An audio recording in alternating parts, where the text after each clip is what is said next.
जोशी और आप देख रहे हैं दस्तक लाइव। आइए बढ़ते हैं मक्सी की खबरों की ओर। झरनेश्वर महादेव मंदिर स्थान पर भारतीय जनता पार्टी मक्सी मंडल की विशेष कार्यकर्ता सम्मेलन संपन्न हुआ। कार्यक्रम में जिला मुख्य अतिथि भाजपा जिला अध्यक्ष अंबाराम जी कराडा, जिला महामंत्री दिनेश जी शर्मा, जिला महामंत्री संतोष जी बराडे, जिला उपाध्यक्ष राम प्रसादी चौधरी, चेतना जी शर्मा, मक्सी मंडल अध्यक्ष गोपाल जी पटेल, डॉक्टर रवि पांडे जी मंडल महामंत्री मोहटी सिंह जी लोधी, मंडल महामंत्री डॉक्टर रामचंद्र जी अहिरवार, मंडल के समस्त कार्यकर्ता उपस्थित रहे। इस अवसर पर भाजपा की रणनीति समझकर मक्सी मंडल के ग्राम केंद्र लालूपुरा के वर्तमान सरपंच राजेंद्र जी गुर्जर, राजा भैया, कापालिया से पूर्व जनपद सदस्य भारती सहजी चंदेल व बेरछा मंडल से महेश जी पटेल अपने सभी कार्यकर्ताओं के साथ भाजपा परिवार से शामिल होकर सदस्यता ग्रहण की।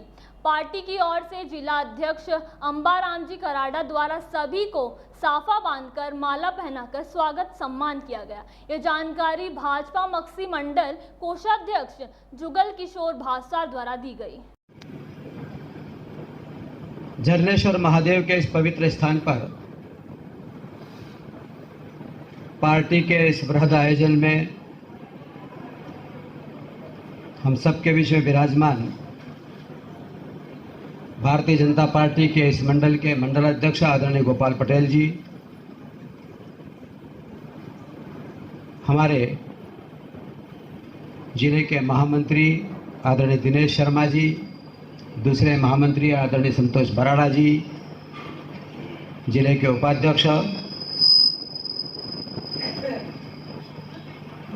आदरणीय राम प्रसाद पाटीदार जी, आदरणीय गोपाल सिंह राजपूत जी, मीडिया के प्रभारी विजय जोशी जी, जिले के ही मंत्री आशुतोष जी शर्मा, बहुत बड़ा मंडल जब यह था उस समय में हमारा बहुत मार्गदर्शन पार्टी का जिन्होंने किया, पूर्व मंडल अध्यक्ष आदरणीय रामचंद्र जी वर्मा भाई साहब, पार्टी के पूर्व उपाध्यक्ष वरिष्ठ नेता आदरणीय डॉक्टर रवि पांडे जी, किसान मोर्चा के जिले के महामंत्री आदरणीय राम प्रसाद जी चौधरी, इस मंडल के महामंत्री, जिला उपाध्यक्ष, बाकी पदाधिकारीगण, आज जिन्होंने पार्टी के अंदर प्रवेश किया है, ऐसे यद्यपि जिस दिन महाराज श्रीमंत ज्योतिरादित्य सिंधिया की यात्रा आई थी, उसी दिन हमारे परिवार के अंदर लालूपुरा के सरपंच आदरणीय राजेंद्र सिंह जी गुर्जर ये हमारे बीच में उस दिन प्रवेश कर लिया था पार्टी के इस परिवार में, क्योंकि उनका गांव भी इसी मंडल में आता है। मैं बहुत स्वागत करता हूं, उनका अभिनंदन करता हूं। बैरछा मंडल में भी एक बड़ा परिवार आदरणीय सिद्धनाथ सिंह जी पटेल, उसी परिवार से महेश पटेल जी हमारे बीच में इस परिवार में आए, उनका भी बहुत स्वागत और अभिनंदन मैं करता हूं। और अपने सिरोलिया से पूर्व जनपद अध्यक्ष आदरणीय कपाड़िया गांव है ना, आदरणीय भारत सिंह जी चंदेल, आपने भी आज भारतीय जनता पार्टी के परिवार में सम्मिलित हुए हैं। तीनों महानुभावों का बहुत हृदय से स्वागत करता हूं, अभिनंदन करता हूं। यहाँ विराजमान पार्टी के सभी ज्येष्ठ श्रेष्ठ कार्यकर्ता बंधुओं और जिन्होंने अभी कोरोना को लेकर के मार्गदर्शन दिया, हमारे महिला मोर्चा की दृष्टि से जिनके पास में इंदौर महानगर है, पार्टी के पूर्व जिला मंत्री, पार्टी की नेत्री और कोविड कोरोना को लेकर के जो हमारे राष्ट्रीय अध्यक्ष जी के मार्गदर्शन के अंदर जो स्वास्थ्य स्वयंसेवकों का काम मिला है, अपने जिले की सह प्रभारी आदरणीय चेतना शर्मा जी, जिन्होंने अभी कोविड को लेकर के पूरा विषय हमारे बीच में रखा, संपूर्ण मंच, शायद कोई नाम न छूट गया हो, और आप सभी को पुनः मैं प्रणाम करता हूं। आज हम जब बैठे हैं तो एक स्क्रीन बहुत सामने लगी है, जो लोग पहले आ गए थे उन सब ने हमारे माननीय यशस्वी प्रधानमंत्री नरेंद्र मोदी जी की मन की बात सुनी होगी।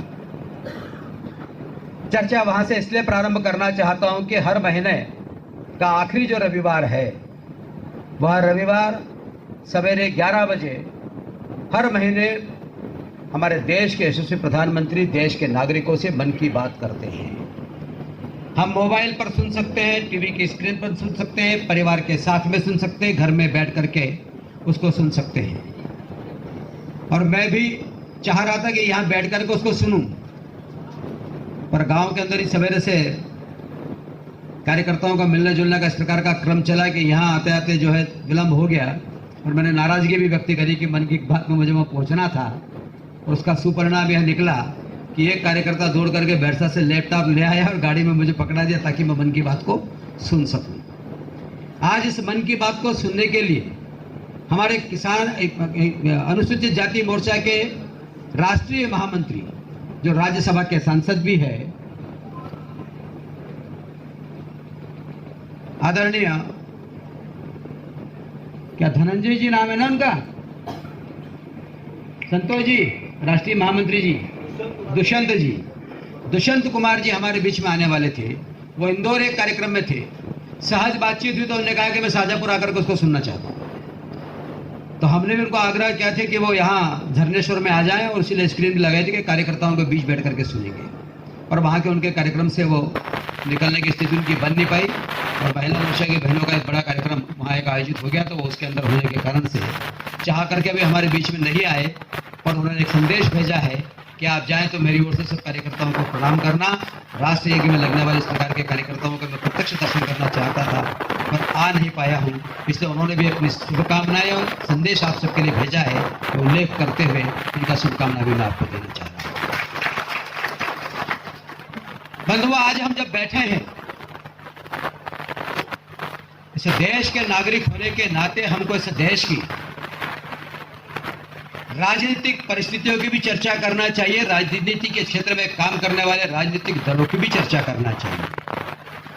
केंद्र की सरकारें रही हो या मध्य प्रदेश की सरकारें रही हो, आजादी के बाद से उन्होंने इस देश के लिए क्या क्या किया, क्या नहीं किया, उन सबका भी मंथन जरूर करना चाहिए।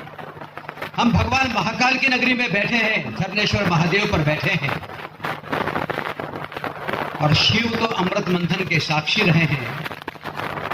और उस अमृत मंथन में यदि कहीं विष निकलता है तो कंठ में धारण करके अमृत को संसार में बांटने वाले देवता है। और इसलिए भगवान महाकाल के बारे में यदि आप थोड़ा सा अध्ययन करेंगे, हम सब लोग उनके सब प्रकार की चीजों को जानते हैं, शिव तत्वों को हम समझने की बात करेंगे तो बात अपने ध्यान में आएगी कि ऐसे देवता जिनको मैं हमेशा कहता हूं कि वो वितरण के देवता है, उनके स्वरूप को आप देखिए कि केवल बाकी सब भगवान के पूजा करते हैं तो उनके नाक, कान, आंख सब देखने को मिलेंगे, पर मंदिर में जाएंगे केवल शिवलिंग को कहीं से भी आप दर्शन करिए, वो कहीं आपको नहीं, जहां देखेंगे वहां उनका त्रिनेत्र दिखाई देगा। इस प्रकार के भूत भवन हमारे महाकाल है। पूजा की पद्धति में जब हम जाते हैं उनकी पूजा करने के लिए तो कई बार लगता है कि सिंदूर चाहिए, कई बार लगता है कि रोली चाहिए, कई बार लगता है कि पंचमेवा चाहिए, कई बार लगता है हमको जो है उनका अभिषेक करना है तो शहद भी चाहिए, दूध भी चाहिए, मक्खन भी चाहिए। हम भगवान का पंचामृत स्नान करना चाहते हैं, भगवान का पंचानन सिंदूर करना चाहते हैं, उनको हम जो है वस्त्र अर्पण करना चाहते हैं। और इस प्रकार के हम देवताओं की जब पूजा करते हैं तो पंच इस प्रकार की पूजाओं की व्यवस्थाएं करते हैं। पर जब भोलेनाथ की पूजा के लिए हम जाते हैं और हमारे हाथ में तमाम चीजें नहीं है, कोई बगीचे से तोड़ा गया कोई सुंदर पुष्प हमारे हाथ में नहीं है, तो भी मेरे भोला बाबा तमाम प्रकार की बातों की अपेक्षा नहीं करता। वह तो कहता है कि केवल आ जाओ, आकर के तुम्हारे पास में मिट्टी है, मुझे मिट्टी लेपन करके चले जाओ। वो नहीं है तो अपने घर की राख लेकर के आ जाओ, आप लेपन करके चले जाओ। वह भी नहीं है तो आप शमशान की भूमि में चीता की राख यदि आपके काम में नहीं आ रही है, उससे भी बड़ा श्रृंगार कर दोगे तो मैं प्रसन्न हो जाऊंगा। इस प्रकार का मेरा महाकाल है। बहुत सुंदर पुष्प मिल जाए, आप अपने लिए रख लेना, उसकी सुगंध अर्पण कर लेना, उसके गुलाब की माला आप पहन लेना, बाकी फूलों की माला पहन लेना। धतूरे का फूल आपके काम में नहीं आ रहा है, आंकड़ा यदि आपके काम में नहीं आ रहा है, वह मुझ पे चढ़ा देना, मैं उससे भी प्रसन्न हो जाऊंगा। आप जो स्नान के पंच स्नान की विधियां हैं, उन विधियों से मेरा स्नान मत करवाइए, अब तो एक जल लोटा ला करके मुझ पे डाल दीजिए, मैं प्रसन्न हो जाऊंगा। और वह भगवान बुद्ध भवन जब अमृत मंथन होता है, तो उस अमृत मंथन के अंदर विष भी निकल आता है। अमृत मंथन करने वाले देवता और दानव सब घबरा जाते हैं, क्योंकि सब एक साथ केवल इसलिए आए थे कि अमृत मिलेगा तो हमको पीने का मौका मिलेगा और हम अमर हो जाएंगे। पर निकल आया विष, और विष भी इतना खतरनाक था कि यदि धरती पर बूंद गिरती है तो धरती का जीवन समाप्त हो जाएगा, जल में यदि डाल दिया तो जलचरों का जीवन समाप्त हो जाएगा। और इसलिए इस विष का क्या करेंगे? वह त्रिनेत्रधारी खड़ा था, वह बैठा था, उसने कहा यह विष मुझे दे दो। वो विष पी गया और उस विष को उसने अपने कंठ में धारण किया। उनको मालूम था कि यदि पेट के अंदर गया तो अपने जीवन के लिए ठीक नहीं है, और यदि मुंह से बाहर चला गया तो लोगों के जीवन के लिए ठीक नहीं है। पर वह व्यक्ति जिसने विष का तो पान किया, अधिकार तो उसी को बनता था कि अमृत आया तो वह अमृत का भी पान कर ले। पर अमृत का जब घड़ा लेकर करके आया तो उन्होंने कहा ये औरों को बांट दो, वो उनका जीवन धन्य कर ले, अमृत का पान वह कर ले।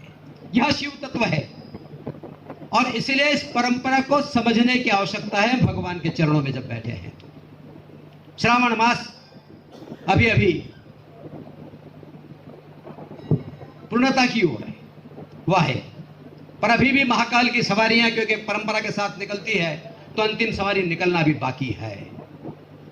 इस देश के इतिहास के अंदर हमने दुनिया को सीखने के लिए कुछ न कुछ दिया है, और इसलिए कई बार लोग कहते हैं जब अंग्रेज इस देश के अंदर है, बाकी लुटेरे आए, हमारे मंदिरों को तोड़ने का उन्होंने काम किया। पर अंग्रेजों ने केवल यही काम नहीं किया, अंग्रेजों ने हमारी संस्कृति को, हमारे धर्म को नष्ट करने का काम किया था। तमाम प्रकार की चीजों के अंदर भ्रम फैलाने का काम किया था। वह धर्म, वह संस्कृति, वह ज्ञान जिसने पूरी दुनिया को जीने का तरीका सिखाया, वह वेदों का ज्ञान जिसके कारण से दुनिया के विकास की तमाम प्रकार की परंपराएं इसमें से निकलती है। हमारे धर्मशास्त्र,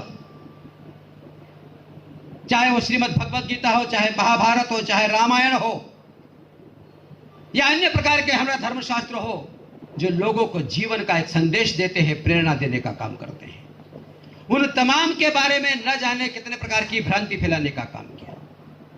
हमारे देवताओं के बारे में न जाने कितनी भ्रांति फैलाने का काम किया। हमारे परिवारों के बारे में, समाज के बारे में कैसे तोड़ा जा सकता है। और बात इतनी इस प्रकार की बात इसलिए करना चाह रहा हूं कि वो उस समय का जो चलता था वह आज भी इस देश के अंदर षड्यंत्र चलने का काम हो रहा है। हम राम रावण के युद्ध की चर्चा करते हैं, बाबा हनुमान जी जहां बैठे हैं, उस युद्ध केवल विचारों का युद्ध था, संस्कारों का युद्ध था कि एक राजा के जीवन के अंदर उसकी राज करने की दिशा क्या होना चाहिए, एक व्यक्ति का कर्तव्य क्या होना चाहिए, परिवार का भाव क्या होना चाहिए, परिवार की दिशा क्या होना चाहिए। यह संदेश देने का काम यदि किया तो हमारे रामचरितमानस को हम उठा करके देख लीजिए, हमको उसमें संदेश मिलता है। हम आज एक एक इंच जमीन के लिए कई बार परिवार में भाई भाई में विभेद खड़ा हो जाता है।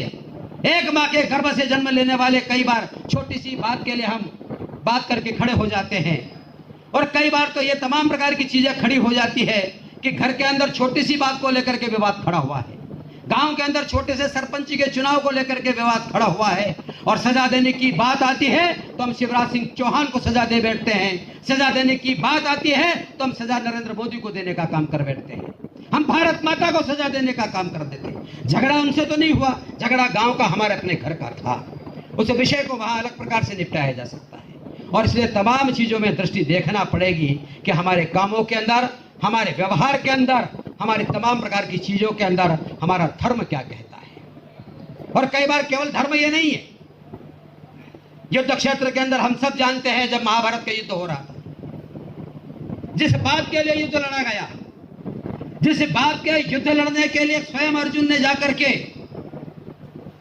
और भगवान कृष्ण से प्रार्थना करी थी कि कृष्ण तुमको हमारी ओर से लड़ना है। एक ही समय पर दुर्योधन भी पहुंच गया था, घटना बड़ी है, मैं बताना नहीं चाहता। और भगवान कृष्ण ने कहा था कि सेना तो मैंने पूरी उनको दे दी है, क्योंकि उन्होंने दो बात रख ली जब दुर्योधन गया था, तो कि भाई एक तरफ मेरी चतुरंगिणी सेना चुनाव युद्ध लड़ेगी, दूसरी तरफ मैं युद्ध लड़ूंगा, और तीसरी बात है कि मैं युद्ध में शस्त्र नहीं उठाऊंगा। तो दुर्योधन को लगने लगा कि कृष्ण को लेकर के मैं क्या करूंगा, ये युद्ध के अंदर ना शस्त्र चलाने को तैयार है और सेना इन्होंने उसी अलग सौंपने का काम कर दिया है। तो उसने कहा महाराज मुझे सेना ही दे दो आप। पर कृष्ण ने को अर्जुन ने कहा कि नहीं, है भगवान आप मेरे साथ रहिए, आप तो मेरा रथ चला लेना, बाकी तो मैं सब निपट लूंगा। और वही अर्जुन जब युद्ध के मैदान पर खड़ा होता है